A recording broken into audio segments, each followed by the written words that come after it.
এখন যখন নিজের উপরে আসছে তখন পানি ফ্রিতে দিতে যাচ্ছেন, তাই না? আর এখন আপনার ব্যবসা কোথায় গেল? শোনেন, আপনাদের মতো এইসব কিছু অসাধু ব্যবসায়ের কারণেই আজকে আমাদের সমাজের এই অবস্থা। এইরকম চিন্তা ভাবনা বাদ দেবেন। যেই কাজ করলে দেশের উন্নতি হয় সেই ধরনের কাজ করবেন।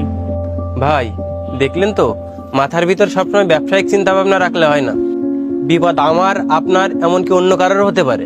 তবে আমাদের মাথায় রাখা উচিত ব্যবসার পাশাপাশি মানুষের বিপদ আপদে পাশে থাকতে হবে। এইসব মেন্টালিটি বাদ দেন আর চলেন আগে এর নিয়ে হসপিটালে যেতে হবে।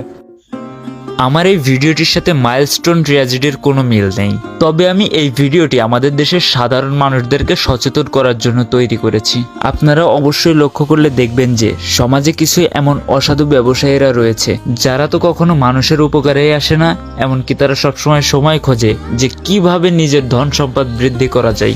তো যারা যারা আমার এই ভিডিওটি দেখছেন, আমি শুধুমাত্র তাদের উদ্দেশ্যে একটা কথাই বলতে চাই, আমার এই ভিডিওটি দ্বারা যদি আপনাদের কারোর মনে হয় যে সমাজের একটু উপকার হবে, তাহলে অবশ্যই আপনারা এই ভিডিওটি শেয়ার করবেন, কারণ আমাদের সমাজের মানুষের সচেতনতার অনেক বেশি প্রয়োজন। আশা করি আপনারা সকলে নিজ নিজ দায়িত্ব নিয়ে সমাজের কল্যাণে আসবেন এবং ভালো থাকবেন। দেখা হচ্ছে আবারও পরবর্তী কোনো ভিডিওতে।